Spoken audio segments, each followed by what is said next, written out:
little example of how it can look when the ABC algorithm is in use. Remember that the rating or critically ill patient used the systematic ABCDE approach. ABCDE stands for airway, breathing, circulation, disability, and exposure. First, ensure personal and patient safety and wear personal safety equipment such as apron, gloves, and glasses when appropriate. Perform an initial first look at the patient to see if the patient appears unwell. The initial look should take about 30 seconds. If the patient is awake, ask, "How are you?" And if he appears unconscious, shake him and ask, "Hello, are you okay?" If he responds normally, you already know that he has a patent airway, is breathing, and sufficient cerebral perfusion for now. Monitor vital signs early and attach a pulse oximeter, ECG monitor, and non-invasive blood pressure monitor to all critically ill patients as soon as possible. Insert an intravenous cannula as soon as possible if indicated, and you may use the cannula for blood investigations on insertion. When using the ABCD approach, remember to look, listen, and feel before you measure and do. Treat as you go and re-evaluate effects of treatments and interventions. Recognize when you need extra help and seek expert help early on. Use all members of your team, be an assertive team leader, and use effective communication tools such as SBAR and closed-loop communication. Summarize and re-evaluate frequently to establish a shared mental model. In the next couple of minutes, watch this video and you will see one little example of how it can look when the ABC algorithm is in use. Remember that the ABCDE is for alive patients, so we have already established that the patient has a pulse and is breathing. Hi Johannes, you called? Hi Sandra, this is Mr. Jensen. Yes? And he just arrived to the emergency department and he has trouble breathing. Okay. Well, let's assess Mr. Jensen using the ABCD approach, and let's start with the airway and see how he's responding. Hello, Mr. Jensen. How are you feeling? I don't feel so good. I've been sick for a couple of days now, and I'm having trouble breathing. You're having trouble breathing. Okay, but we'll take good care of you now. So Mr. Jensen is answering our questions, and he has a patent airway. Yes. No signs of airway obstruction. Could you administer 15 liters of oxygen? Yes, I will administer oxygen. And I will move on to B. I will have a look at Mr. Jensen's chest movements to see if they're symmetric. And they are. I will feel. There are no signs of cyanosis. Could you count Mr. Jensen's respiratory rate? Yes. While I listen to his breath sounds?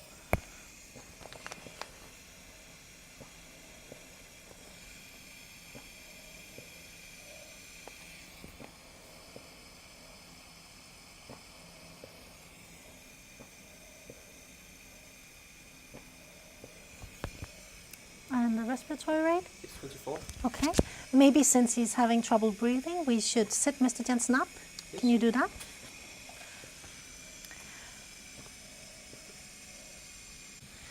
And then attach the saturation, Yeah. the pulse oximetry.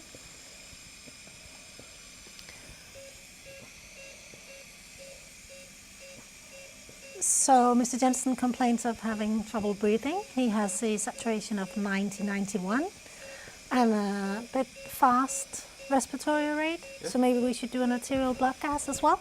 Yes, I'll do that. Thank you.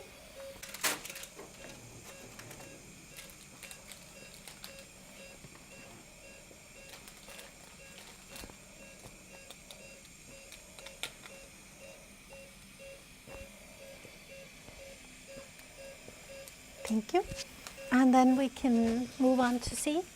I'll have a look at Mr. Jensen's skin color and check for any exterior bleeding. Could you measure Mr. Jensen's pulse? Yes. And measure the blood pressure while I do that? I will measure blood pressure Yes. and pulse.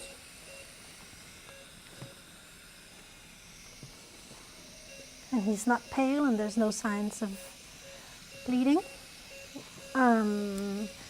I'll check his capillary refill time. 4-5. it's normal. And I will listen to his heart.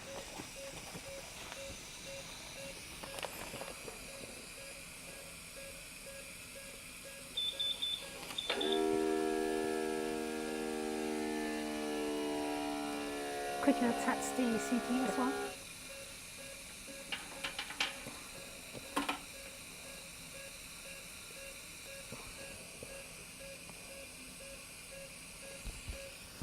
Heart sounds are normal.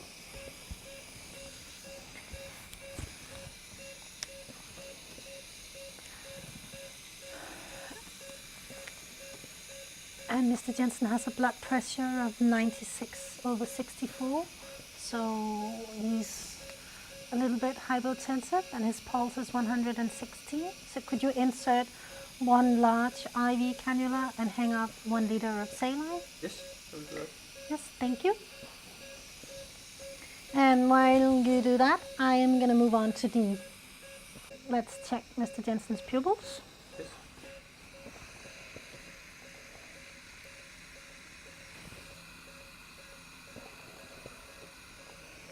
Could you measure Mr. Jensen's blood sugar? Yes.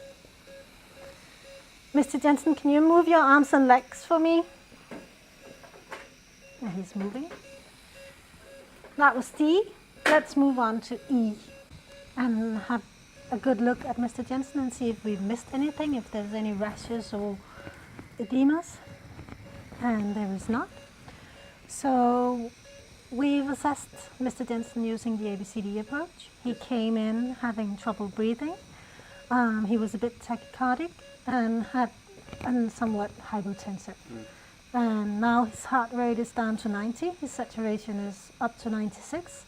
And the latest blood pressure is 112/75. So we're pretty safe right now, and we can investigate everything further.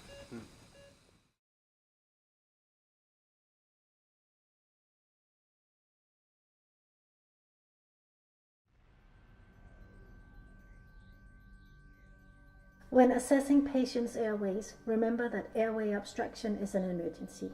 Seek expert help immediately. Untreated airway obstruction causes hypoxia and risk damage to vital organs and put patients at risk for cardiac arrest and death. Create space around the patient. Remove the headboard and pillow if you need to work around the airway.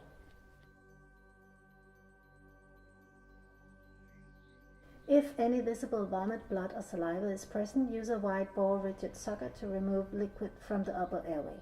Basic airway techniques can be used to relieve an obstruction when recognized. Place one hand on the patient's forehead and tilt the head back gently. Place your fingertips of the other hand under the point of the patient's chin and gently lift to stretch the anterior neck structures. Identify the angle of the mandible. With the index fingers and other fingers placed behind the angle of the mandible, apply steady upwards and forward pressure to lift the mandible. Using the thumbs, slightly open the mouth by downward displacement of the chin. If you need to backmask the patient, use a two-person technique as shown here in the video, combining the jaw thrust with a helper performing the ventilations. You may also make use of adjuncts in basic airway management. The nasopharyngeal airway is well suited for patients who are not unconscious and therefore will not tolerate the oropharyngeal airway. Pay attention though. If you suspect a possible base skull fracture, use an oropharyngeal airway, as insertion of the nasopharyngeal airway may, however rarely, lead to insertion into the cranial vault. When inserting the nasopharyngeal airway, check for patency of the right nostril, lubricate the airway, insert the bule first, vertically along the floor in a slow twisting movement. If any obstruction, stop and try the other nostril. Once in place, look, listen and feel. Chin lift and jaw thrust may still be required. The oropharyngeal airway is well suited for the unconscious patient. Use this technique when inserting. Open the patient's mouth and make sure there are no foreign objects that may be pushed into the larynx. Insert the airway into the oral cavity upside down. When you feel a little resistance, rotate the device 180 degrees Advance it until it reaches the pharynx and the device is situated between the patient's teeth and gums. A successful placement is indicated by improvement in breathing.